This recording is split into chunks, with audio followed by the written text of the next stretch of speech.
Hey guys, my name is Drake. Welcome to the recap. I don't know about you, but for me, I find that it's consistently challenging to give the best of my time, energy, and attention to the things that matter most. Like there's all these little distractions that are pulling me away. Well, what if I told you that there's a secret sauce that you and I can lean into that helps us give the best of us to the things that matter most? Spoiler alert, it's not Chick-fil-A sauce. Stick around, let's talk about it.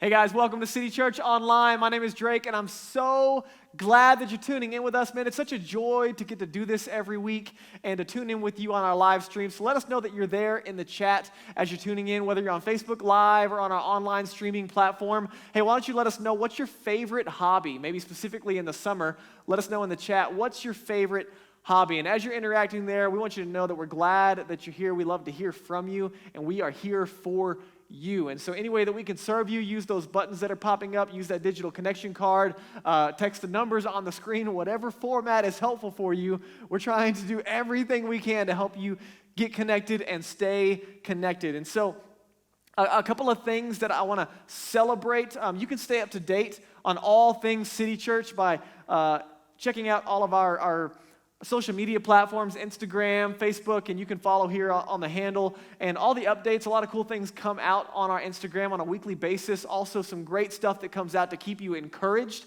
And so we'd love for you, if you don't already follow us on those two platforms, we'd love for you to do that just so you can stay up to date with what's going on and share those things as they come out. One of the cool things happening in this season is we're beginning to pilot what we're calling City Church house campuses. And so as we kind of navigate this COVID season and what's appropriate when it comes to gathering, we have city groups meeting in homes on a weekly basis, and they're a great way to get connected relationally and grow spiritually. But we also are beginning to pilot what we're calling house campuses, which are groups of 10 and under that are meeting in homes on Sunday mornings to watch the live stream service together, to sing together, and to connect on a more relational basis. And so think of what could happen on a weekend, but in someone's home on a much smaller scale. And so if you're interested in connecting to a house campus, you can text the word house to the number on the screen, and we would love to follow up with you and help you get connected in one of the house campuses that are happening on a weekly basis. So as we get into the conversation today, man, I'm so excited because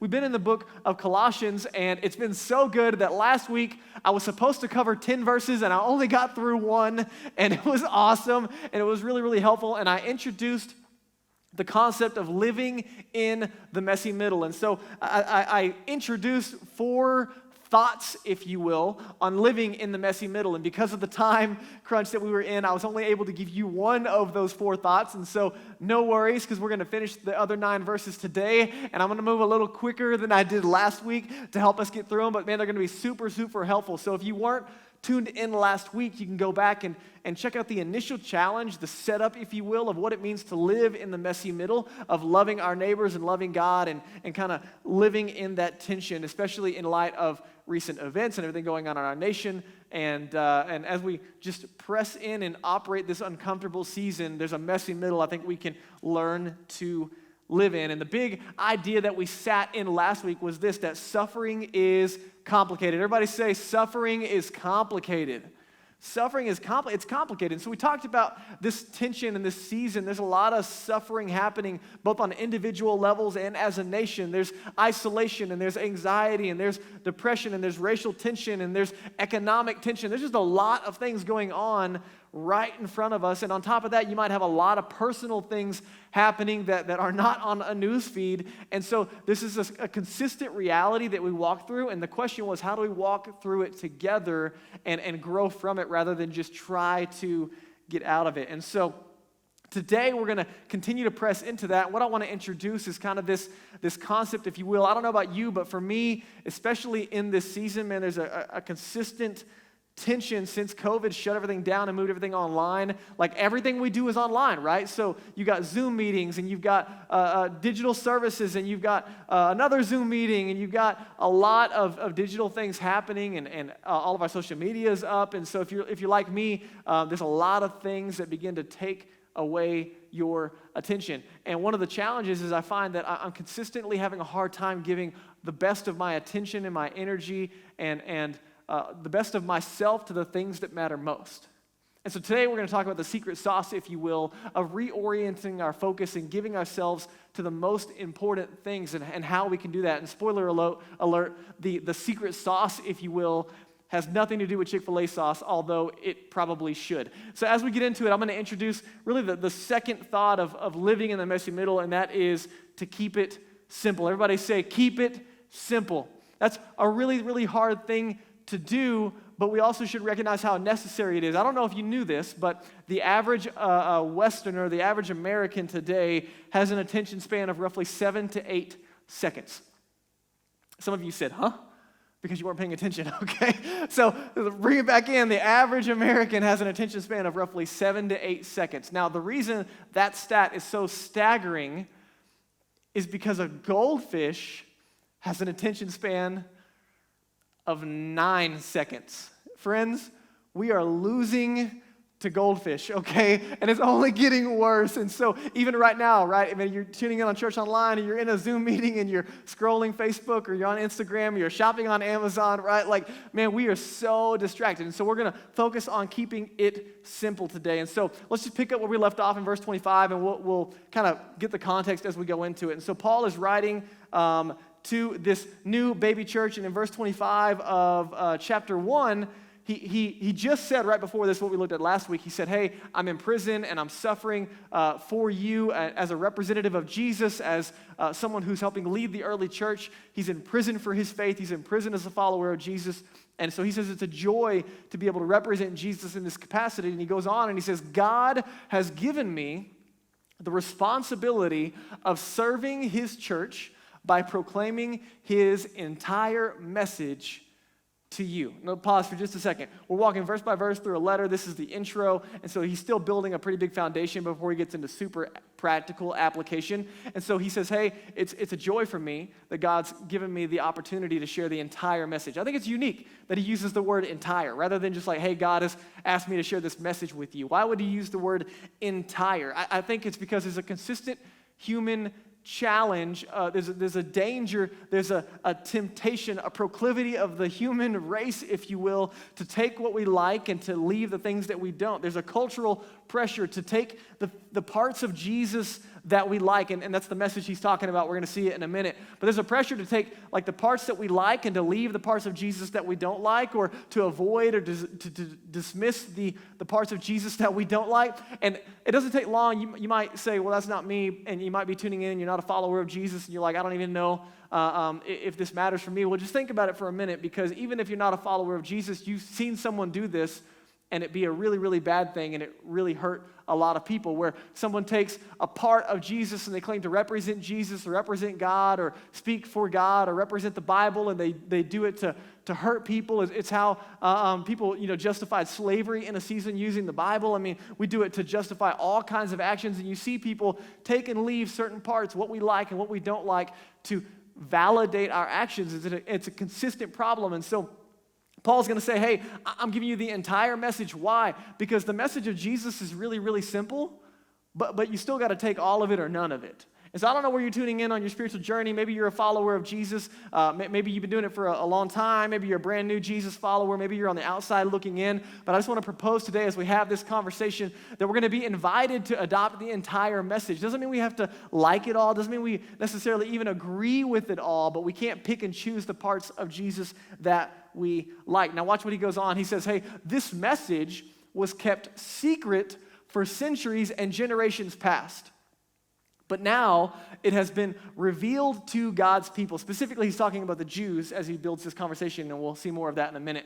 And he says, for God wanted them, that's God's people, the Jews, to know the riches and glory of Christ, that the riches and glory of Christ are for you Gentiles too. So pause for a second. I know that's a mouthful.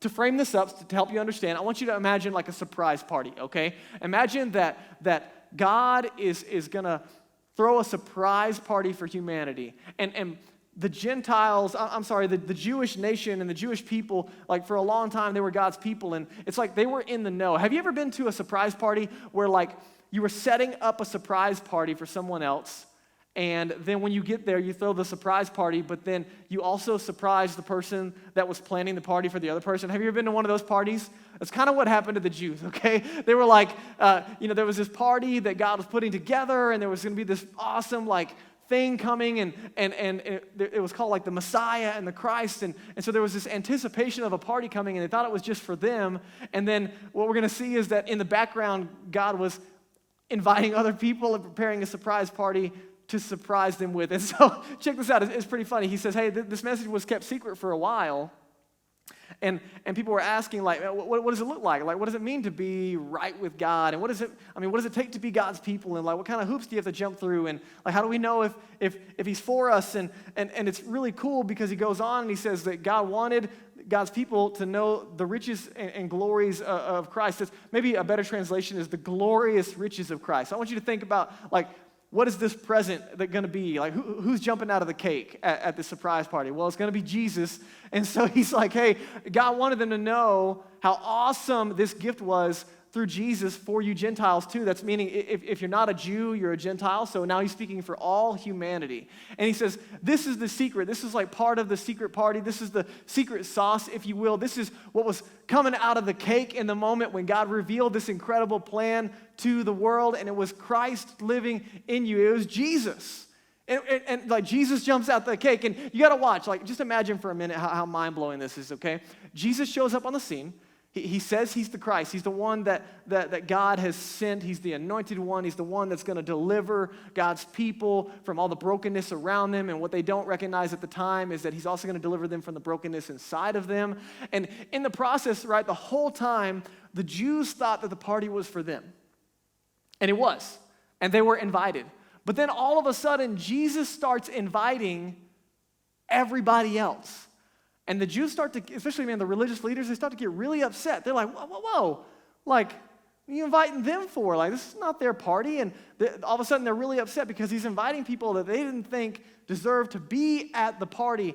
And as this thing unfolds, it turns out that this was a surprise party, not just for the Jews, but for everyone. You got to think about this. Jesus says, hey, I'm God, and I've come to set off this incredible secret that's been waiting for a long period of time. And so it's mind-blowing, right? First you got God in a bod, right? Just right there in front of you, and they're trying to process that.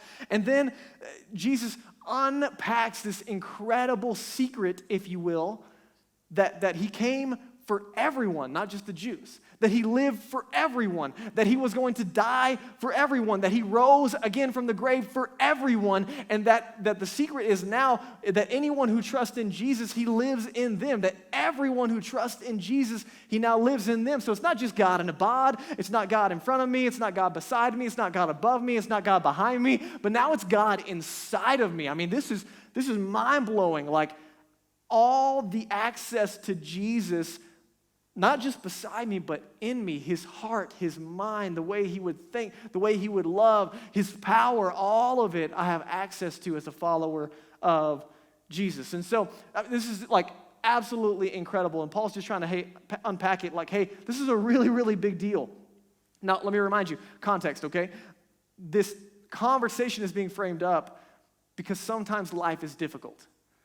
Sometimes, in light of suffering, in light of things not going your way, sometimes you can say and do all the right things and you can still suffer. Have you noticed that? Sometimes you can say and do all the right things and still not experience success as you thought you would experience it. Sometimes you can say and do all the right things and still not come out on top. Sometimes you can say and do all the right things and still not have the experiential high that you thought. Sometimes life is challenging. And one of the challenges is that we live in a culture that conditions us to think that our performance is what determines our value. And so we're constantly predisposed to think that the better I perform, the more valuable I am. Well, Jesus enters and the secret comes out and the party is thrown and everyone's invited and Jesus jumps out of the cake, and in God's economy, he says, hey, it's not your performance that dictates your value, but rather it's the performance of Jesus that's going to dictate your value. Because your performance and my performance is not going to be good enough, we're going to get to credit the performance of Jesus to our account by trusting in him. And so here's the challenge, that when it comes to life, because it's not consistently fair, because it's not consistently a mountaintop, we get in the mindset of categories of winners and losers, right?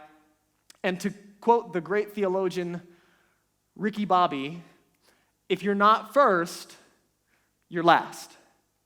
Shake and bake, right? You with me? Okay? If you're not first, you're last. And so we have a culture that thinks in terms of winning and losing. And if you're like me, man, you show up to win. Every game you play, you show up to win. And you think, how can I beat it? I'm going to overcome it. Every obstacle is an opportunity to overcome. And some of us are predisposed to trying to win no matter what. And others of us are predisposed to feeling like losers, that, man, I can't win and I won't win. And I'm just going to consistently show up short. Well, I want to propose a third category today when it comes to operating in the messy middle, when it comes to keeping it simple, and it's not focusing on being a winner or a loser, but rather to focus on being a worshiper. And here's what I mean by that. You can't always win.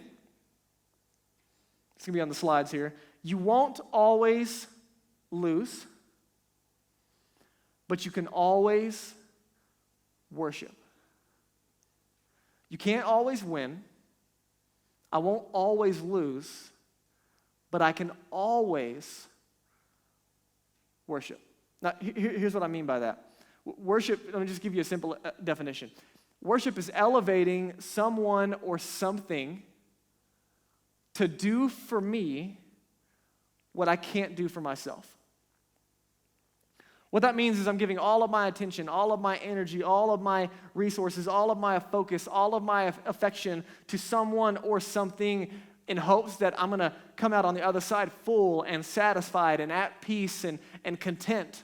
And the challenge is our human hearts and brains, man, we are wired to worship. Even if you're not a follower of Jesus, we're constantly looking to pour ourselves out into something in hopes of a return of having a full life and a satisfied life. Now, our problem, and you know this because you and I struggle with it all the time, is we look to quick fixes to fill the holes and the gaps and the anxiety. And so it's, we look to things to like pleasure and things to numb the feelings or to distract from the feelings. And so we binge watch Netflix and we turn to substances and we turn to constant social attention and media to fill our hearts and minds so we don't have to think about what's going on the inside. There's a consistent distraction of looking for something easy to fill the challenge going on. And here's what's interesting is when life is hard and when we're struggling and when relationships aren't great and when we're isolated or we're depressed or we're anxious, all of that is amplified. Have you noticed it, right? Like when I'm more stressed, I'm looking more to Netflix and more to that food and more to that substance and more to that relationship and more to that significant other to meet my needs. And the problem is those typically fall short. They last for a moment and they don't always fulfill.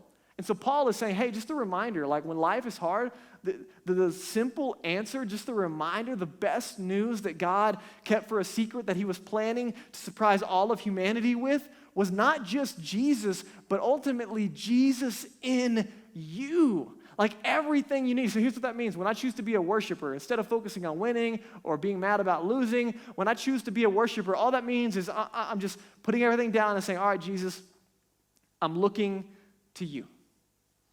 That's it. And sometimes that means, Jesus, I'm here and I'm looking to you. I don't really want to be here. I don't have it in me. That's all I got. I'm looking to you. But when I choose to be a worshiper, I'm looking to Jesus to do for me what I can't do for myself. And the challenge with suffering is we get short-sighted in a moment. The challenge when life is hard is we just want to make it stop. We want to fix it. We want to put the Band-Aid on it and move on.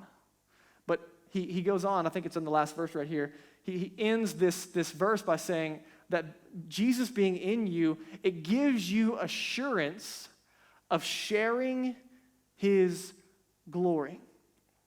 It gives you assurance or hope, if you will, of sharing in his glory. And what he's talking about is the aftermath, like after this life. Like when Jesus died, he didn't stay dead, but he rose from the grave. And so when you put your faith in Jesus and he takes up residence in you, you're not only a follower of Jesus, but you're given a hope after the fact that the same way that Jesus rose from the dead, that life is now in you. And so you don't fear death, but rather, there's life after this life. And here's the deal. I was talking to my friend Bella the other day, and listen, amazing, amazing lady. She's a part of our team. Love her. And I found out the other day on Instagram that she ran 68 miles in one day. I don't want to drive 68 miles in one day. She ran it with her 2 feet. And I was asking her about like, holy cow, like that's unfathomable for me. I don't think I could run 68 miles if I was being chased by a lion. Like that's amazing. And I was asking her about like, man, how could your body be possibly in your mind? Like, how could you get through it? Like, there's got to be walls that you hit. And like, how did you know, like, there was an end in sight, right? And I asked her, like, there was a finish line. There was a goal. And she said, absolutely, right? There was a goal of ending, and she got to mile 64. And she said, at mile 64, you're not going to believe it. Lots of walls, like, as it came. But at mile 64, it went from 80 and sunny to dark, lightning, and like a wind and sandstorm. She said it was so bad that like cars couldn't see where they were going. You couldn't see in front of you. And all of a sudden it went, at mile 64, not just a normal wall, but it went from a dust storm to raining sideways.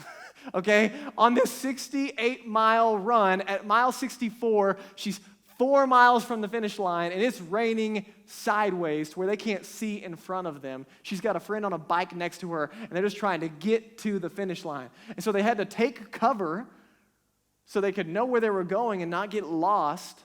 And as they took a slight break and take cover from the elements, man, she said everything in her body didn't want to finish.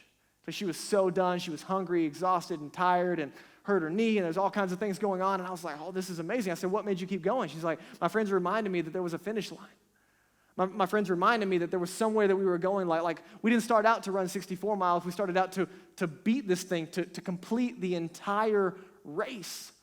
And so she said that she got back out there after the weather cleared up a little bit and crushed those last 4 miles, and just mind-blowing that she was able to finish. And I was like, wow, that's so cool. That's exactly what Paul is talking about. That our capacity to love others, our capacity to keep living, our capacity to keep giving, our capacity to keep serving, our capacity to keep showing up when it's difficult, our capacity to live in the messy middle and love and live like Jesus is because there's a finish line. That man, it might be raining sideways in the moment at times, but there's something on the other side that lets me know that I can keep going right now because there's something I'm looking forward to. Does that make sense? And so the incredible invitation, this simplicity is, hey, the secret sauce is just Jesus in you. Like, it's not as secret as maybe you thought. Now, watch what happens. He goes on, and I'll give you the third point of living in the messy middle. He says, hey, we got to work hard to keep it simple. Everybody say, keep it simple. Keep it simple. So, ironically, we have to work hard to keep it simple. Isn't that funny? Like, we have to work hard to keep it simple, but it's so consistent and true for you and I. So watch what he says in verse 28 and 29. He goes on and he says, so the byproduct, like we have this incredible secret gift inside of us and this hope in front of us that lets us keep living for Jesus and loving like Jesus and serving like Jesus and spending time with Jesus. We have that in us. And he says, so we tell others about Jesus, warning everyone and teaching everyone with all the wisdom that God has given us, and we want to present them to God perfect, or that word could be translated mature, in their relationship to Jesus. That's why I work and struggle so hard. This is Paul writing to this church. It's why I work and struggle so hard, depending on Christ's mighty power that works within me. He said, man, I work so hard to keep it simple. He said, man, this incredible gift that we have that God unpacked in a surprise party when Jesus showed up on the planet, this incredible gift of Jesus living in us, man, we got to keep it focused and simple, that's all that we need. Paul's point is, listen, Jesus is all you need. Jesus is absolutely enough, not only to fill you, but give you the capacity to love and serve others. And so this secret of Jesus throwing a surprise party, the big secret about it was that everyone was invited. That's like the crazy good news. And listen, if you're a follower of Jesus and you've already received your invitation, if you've already RSVP'd, if you will, then man, you got to share it because it's not just a party for you, right? Like he's saying, hey, we got to tell others about this incredible party that you've been invited to. And I think what happens sometimes is we look at Paul and we look at other people who represent Jesus in our spheres of influence, and we're like, oh man, they're a super Christian, and I there's no way I could share the love of Jesus and represent, and I just can't do it. Let me just encourage you. Listen, Paul's not a super Christian. He has the same Jesus in him that I have in me, that you have in you if you're a follower of Jesus. Right? I'm not any closer to God than you are. Jesus did the same for me that he's done for you if you're a follower of Jesus. If you're not a follower of Jesus, Jesus will do for you what he's done for me. There are no super Christians. It's just a super Jesus, okay? It's Jesus in you, and it's all that you need. And I think our minds are like, oh man, it's like so big and daunting, and we get scared. But he's like, keep it simple. Like, Jesus is enough. And I think the challenge in this conversation is Paul uses the word of a calling, like that this is something that he's giving his life to. And if you're like me, you like to treat things in like a job format, right? Like I check in, I clock in, and I clock out. The problem is following Jesus is not a job, it's a calling and it's a lifestyle. And so just ask a mom who's got some little kids, right? Moms, do you ever get to check out of being a mom, right? Do you get to clock out at 5 o'clock and say, see you later, 2-year-old, see you tomorrow at 8 a.m., right? Like the life of a mom is not like that. Why? Because being a mom is a lifestyle. Being a follower of Jesus is a lifestyle. You don't get to clock in and clock out. You can't quit a job. It's a calling. It's something that you excitingly show up to. But the challenge is, like our moms who are exhausted from little kids, is you need energy and strength to keep showing up.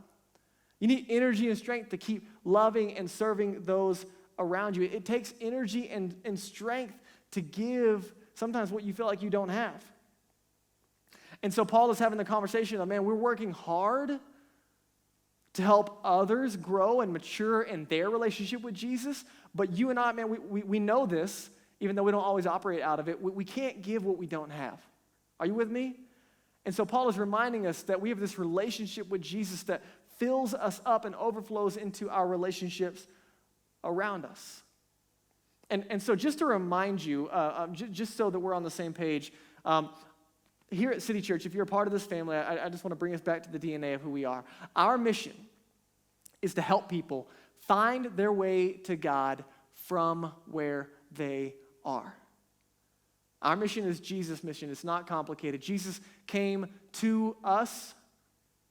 We didn't have to go to him. In the same way, we meet people where they are. We're not going to wait for them to come to us. That means that whatever it takes, as long as it takes, as much as it might cost me, that I'm going to spend time with Jesus so that I can live like Jesus and love like Jesus and serve like Jesus, so I have the opportunity to tell people about Jesus. And I'm looking for opportunities, and I'm praying for opportunities, and then when those opportunities show up, I'm acting on those opportunities. It's just that simple. Jesus in me starts to get out of me. Right? And so this is just part of the lifestyle that I'm living. And Paul's trying to bring us back to that simplicity.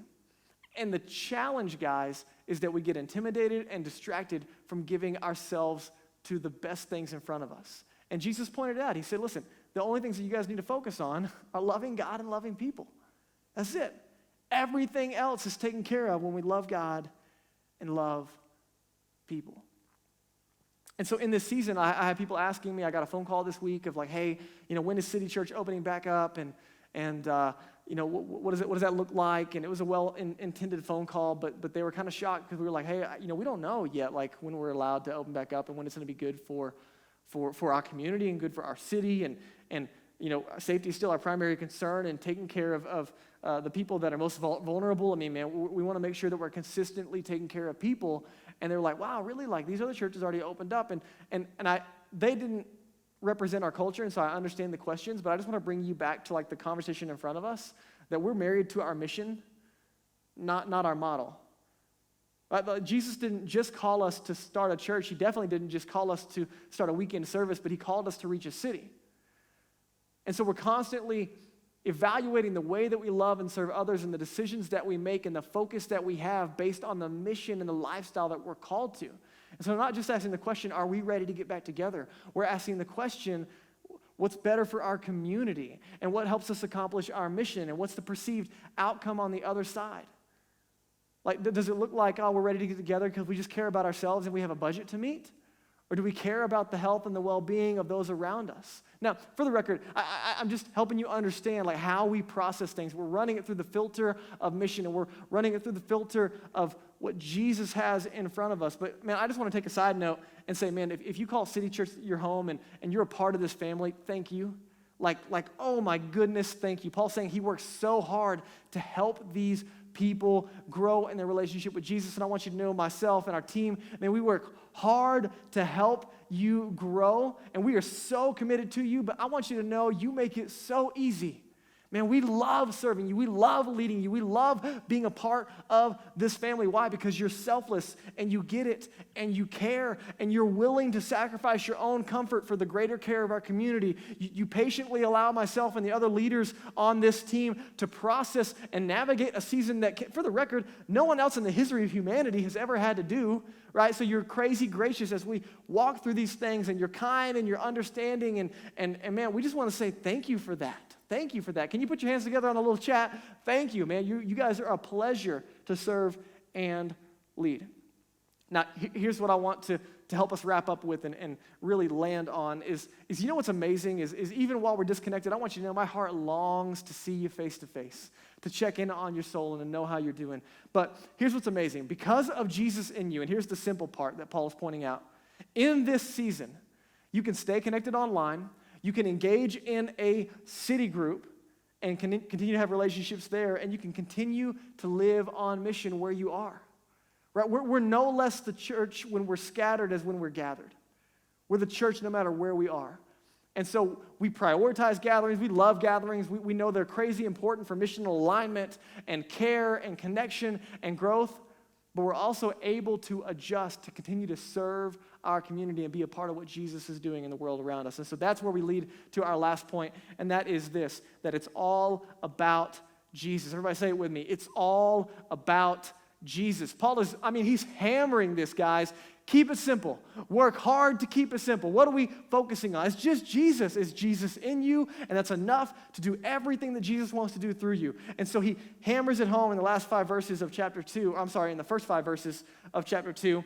By kicking off in verse 1, here's what he says. Check it out. He says, hey guys, I want you to know how much I have agonized for you, or I have struggled for you, and for the other church that he's writing to in Laodicea, and for many other believers who have never met me personally. I want you to know he's at a distance, and he's saying, guys, my heart is for you, and I'm working hard for you, and I'm praying hard for you, and my heart is struggling for you. And I want you to know, as your pastor, man, that's where my heart is for you. And our team, man, we're for you, and our hearts are for you, and we're with you in this season and in this struggle. And he says, hey, I want them, the ones that I'm writing to be encouraged and knit together by strong ties of love. Let me ask you a question. Where does that come from? What does it take to be encouraged and knit together by strong ties of love? The only way that you're going to be encouraged and your hearts are going to be knit together is when you live life together. And so I'm begging you, listen to me.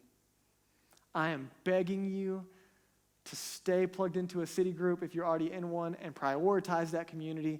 Or if you're not in a city group, guys, listen, I am begging you to get connected in community and to stay in community because it's good for your soul and it's good for the soul of others. The only way that we're going to be encouraged in this season and our hearts are going to be knit together, if you will, by strong ties of love is if we connect and stay connected. And so we value weekend gatherings, but because it's not an option right now, man, get connected in a city group.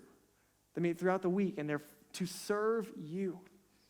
And he goes on and he says, I want them to have complete confidence that they understand God's mysterious plan, which is Jesus in them, right? That we already talked about that. He says, I want them to have confidence that they get this, like the simplicity of everything they need, and Jesus is already in them, which is Christ himself. In him, this is amazing, in Jesus lie hidden all the treasures of wisdom and knowledge. Check it out. Think of like a mining metaphor, okay? I doubt you've mined. I've never mined, to be honest with you, but I've seen people mine on a movie, right? And so imagine like mining for gold. And you know how like the deeper you dig and you find a vein of gold, and like the more you unearth and the more you unearth, the more those riches start to come out if you really started to tap into a vein that was full of wealth. In the same way, he's saying, listen, man, I want them to press into Jesus because he's in them, and in him lie hidden Meaning there's more to unearth, there's more to dig out. All the treasures of wisdom and knowledge, everything you need is in Jesus. And he said, you just got to dig for it. And here's the beauty, like, get this. He said, I spend time with Jesus and I'm digging more of that out. And the more I spend time with Jesus, you know what happens? The more I love Jesus. You know why? Because the more time I spend with Jesus and the more I dig, the more I realize how much he loves me. And the more I dig and the more time I spend with Jesus, the more I begin to love what he loves. And so then the more I dig into loving what he loves and I start spending time with people, you know what? I begin to learn more about God as I'm loving and serving people over here. And the more I dig, you know what it brings up? Loving God and loving people and loving God and loving people. And every layer that I'm digging up, it's a new layer of loving God and a new layer of loving people. And it's the same simple message over and over again, and they're inexhaustible. That's the invitation. And that's what Jesus is wanting to do in and through you and I. And he goes on. Let me show you this last little bit. He says, hey, I'm telling you this, and this is where we're going to start to see some of next week's conversation enter, so that no one will deceive you with well-crafted arguments. Arguments that make sense on the front end, but that they seem to be true, but they're not. He says, I'm telling you this, I want you to stay with Jesus because, listen, there's currents that come in life. Like just imagine you're in a river and there's a strong current that comes and it pushes you in a direction you don't want to go. He's saying, man, there's this current that we're living life with Jesus in, and every now and then a strong current comes your way that's going to try to push you away or pull you away from Jesus and the life of Jesus. And he's saying, hey, I'm reminding you, right there, there's one vein. It's all about Jesus. It's only Jesus. It's always going to be Jesus. And him living in you is absolutely enough. And him living in the community around you is exactly what you need to live the life that he's called you to live. Everything you need.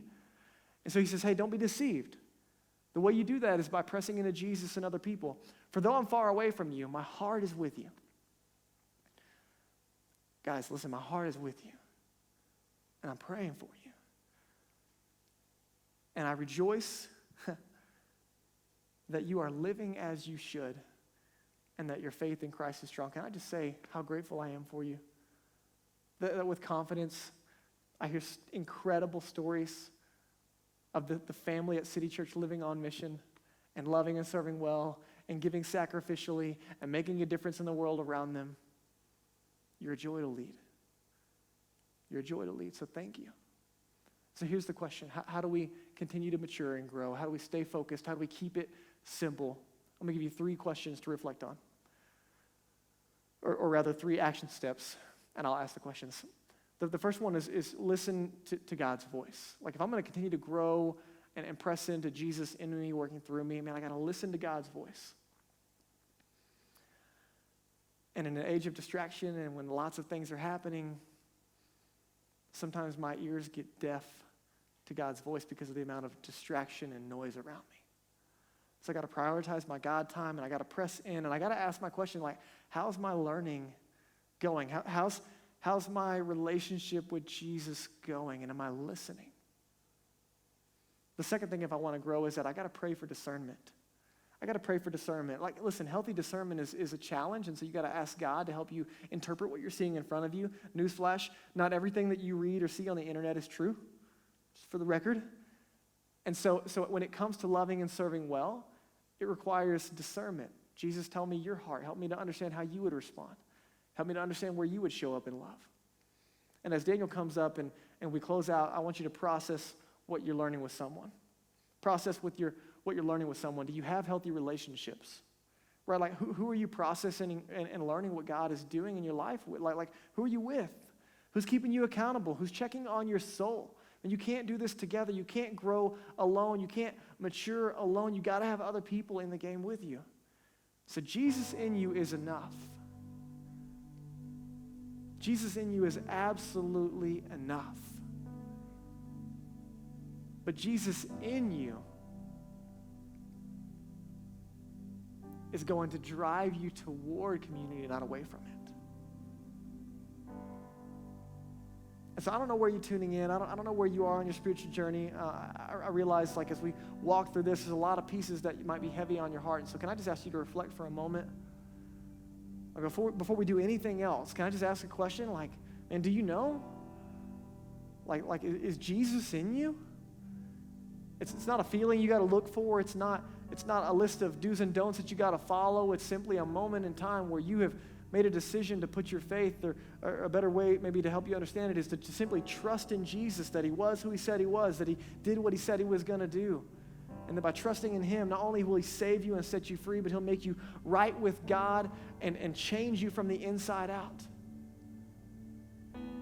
Paul says in another letter that anyone who puts their faith in Jesus is a brand new person. So is Jesus in you? And if he's not, man, I want to encourage you. Man, what's stopping you from making that decision? The best decision I ever made was at 15 when I gave my life to Jesus. I didn't know Jesus. I wasn't looking for Jesus. But man, he was looking for me. And he's looking for you. And you're invited. You're invited into God's family. You're invited into this family.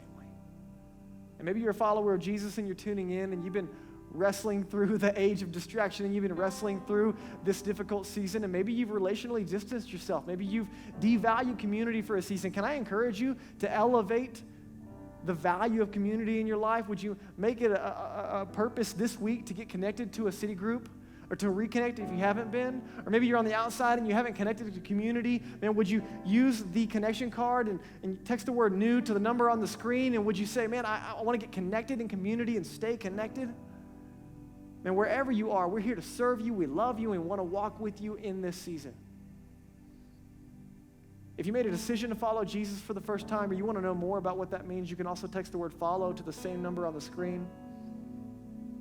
And I'm going to pray for us as we close out.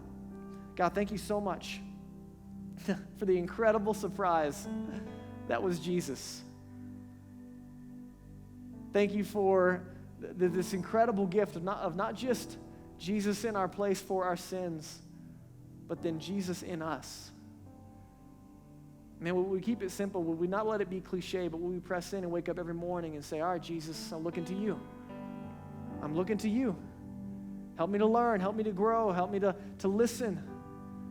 Help me to act. Help me to love. Help me to serve. I'm looking to you. And Jesus, would you use the community around us to help us grow and keep us accountable? Would you move us toward action? It's in Jesus' name. Amen. Thanks for tuning in, guys. Hey guys, thanks so much for tuning in to the recap. It was great to have you. Listen, if we can help you take some next steps or help you get connected, you can text the word new to the number on your screen. Or listen, if you made a decision to follow Jesus or you'd like to talk more about that, you can also text the word follow to the same number on your screen, and we'd be happy to help you in any way that we can. See you next time.